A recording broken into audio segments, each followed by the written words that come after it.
দুবাইয়ে এত ভালো ভালো খাবার পাওয়া যায়, চিন্তা করো খেয়ে খেয়ে কি মোটাটা হয়ে যাবো আমি। যাদু বেশি বলিস, আমাদের দেশের খাবারের মজাটি আলাদা। বাবা আমিও দেখেছি দুবাইতে অনেক রেস্টুরেন্টে বাঙালি খাবার বেচে। মা আমাকে তো বিশ্বাস করবা না, যে তোমার বৌমা কি বলে শোনো। মায়ের হাতে রান্না কোথায় পাবি?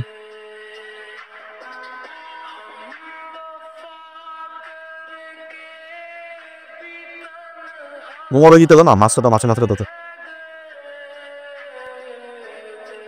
ওই মিনা আব্বা বেরো, আমার কাছে কেন তুমি? আরে খাওয়া দাওয়া করি, নিজে যত্ন নিস।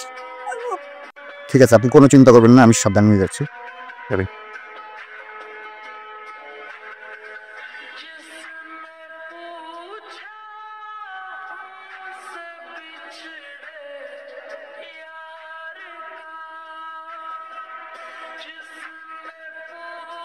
আরে মামুন ভাই আসসালামু আলাইকুম, কেমন আছেন ভাই? ওয়ালাইকুম আসসালাম, আলহামদুলিল্লাহ ভালো আছে। তুমি কেমন আছো? হ্যাঁ ভালো আছি।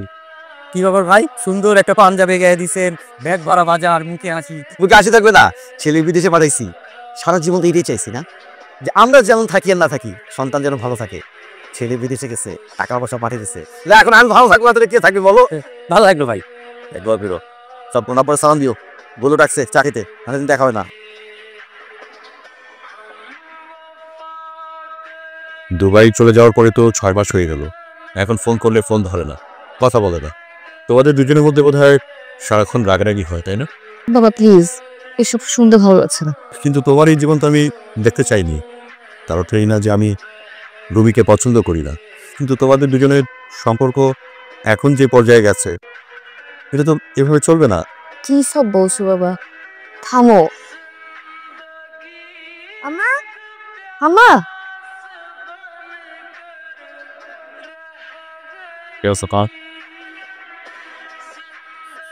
কাউকে কিছু না জানা। কতদিনে ছুটি নিয়ে আসছো? কতদিন পর? না, খুব মজা হয়েছে। কতদিনে ছুটি নিয়ে আসছো? একবার ছুটি পাই নাই, আমি দেখতে ইচ্ছা করতেছিল তোমাদের, তাই শুনলাম মার শরীরটা ভালো না, চলে আসছি। আচ্ছা আচ্ছা, এত দূর থেকে আসছো, একটু জানাই আসবো না? সে তো অনেক কিছুই করবে, ছেলে মানুষই, একটু না। থামো না, কতদিন পরে ছেলেটা আসছে, ওকে ঠিক মতো খেতে দাও।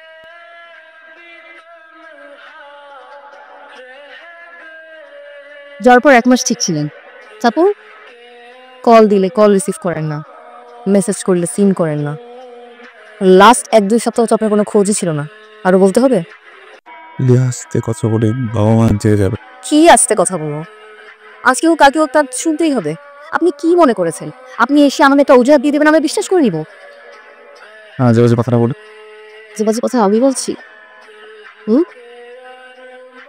একটা মেয়ের ইমোশনস ফিলিংস যেগুলো বুঝেন আপনি, বিয়ে করে ছেলে দেখে চলে গেছে। আমি কি ফিল করছিলাম, আমি কি সাফার করেছি, আমি কিভাবে সাফার করেছি, আপনার কোনো আইডিয়া আছে? যার পরে কি করছেন আপনি? যোগাযোগ বন্ধ করে দিচ্ছেন, একবারে বেশি 2বার কল দিলা কি তেড়ে দিতেন। আর মেয়েটার সাথে যে ছবি, এটা কে? 3টা মাস ধরে আপনি এত কিছু করে আপনি আমাকে বলছেন যে আমি আজেবাজে কথা বলছি। ঘুমাবো, গুড নাইট।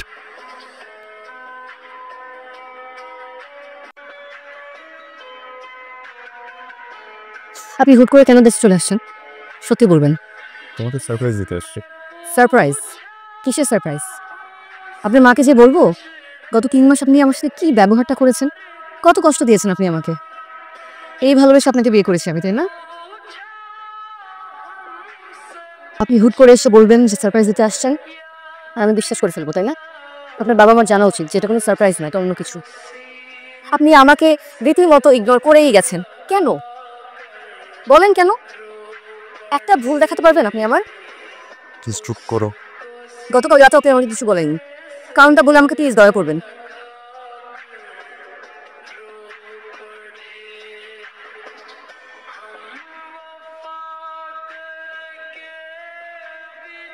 তোমার ছেলের চোখের দিকে তাকাই দিচ্ছ?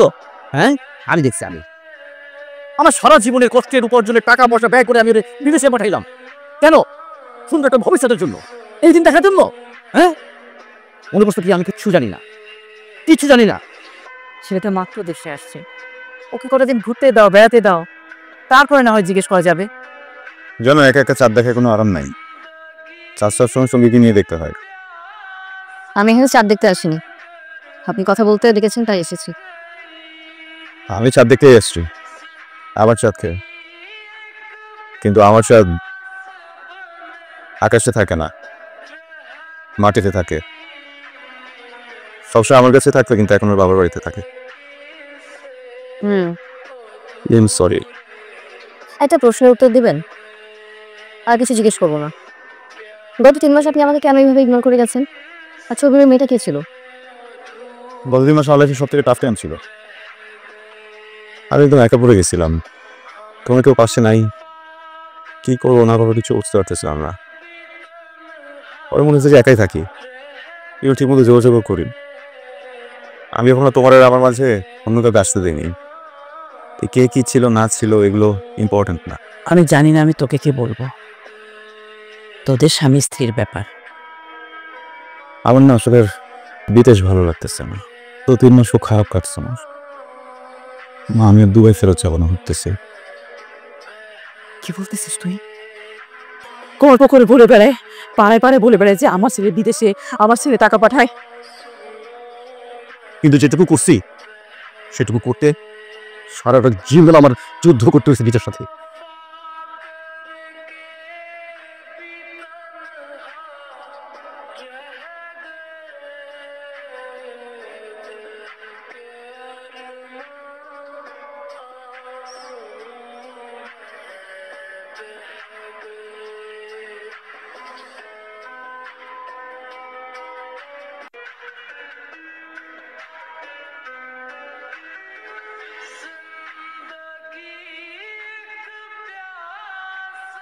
হিলি, হিলি, তোর শ্বশুর ফোন করেছে?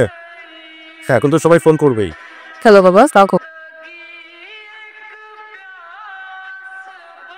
কি বলছে?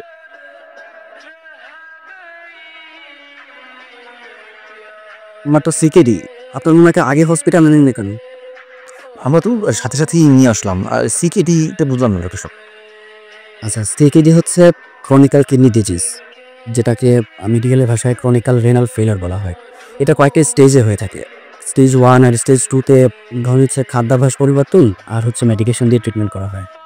কিন্তু স্টেজ 3, স্টেজ 4-এ যখন ক্রিটিনিন লেভেল 5-এর উপর চলে যায়, তখন কিন্তু কিডনি ডায়ালিসিস ছাড়া উপায় থাকে না। আর স্টেজ 5 তো খুবই খারাপ, অর্থাৎ কিডনি ফেলিয়ার হয়। আপনাদের পেশেন্টের সিচুয়েশন হচ্ছে এখন স্টেজ 4-এ আছে, ওনার তো কিডনি ডায়ালিসিস প্রয়োজন। হ্যাঁ, তবে করেন, আমরা খুব খারাপ হতো, আপনি ব্যবস্থা করেন। আপনাদের পেশেন্ট দুবাইতে থাকতেই মেডিকেশনের মাধ্যমে এসেছে, মানে মেডিকেল ট্রিটমেন্টের মাধ্যমে গিয়েছে উনি। ওনার কিছু কাগজপত্র না দেখেছি। আপনাদের পেশেন্টের ব্লাড গ্রুপটা খুবই রেয়ার, এটাকে RH নাল বলে, অর্থাৎ গোল্ডেন ব্লাড। এটা ওয়ার্ল্ডে আসলে কোটিতে একজনের হয়। বেসিক্যালি এই ধরনের পেশেন্ট শুধু ব্লাড ডোনেটই করতে পারবে, কখনো রিসিভ করতে পারবে না। হ্যাঁ, আপনাদের পেশেন্টের তো এখন ডেঙ্গু, ওনার তো প্লাটিলেট কাউন্টটা অনেক কম। আমাদের আসলে এখানে কিছু করার নাই। পেশেন্ট নিজে থেকে যতদিন সার্ভাইভ করে ততদিনই। মানে ওর ছেলেটা আমরা দেখবো যে সে মারা যাচ্ছে, আমরা কিচ্ছু করতে পারবো না। I am really sorry.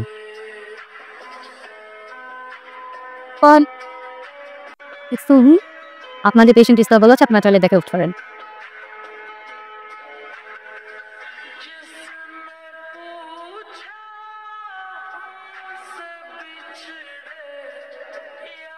তোমার সাথে মানুষ, চোখের মানুষকে ভালোবাসা যায়, পাকানো যায় না।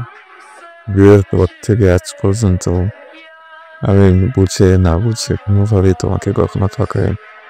বেশ স্মৃতিতে আমি দুঃখ চাই না, সুখ চাই, শান্তি চাই। শরীরে যতক্ষণ তো থাকবো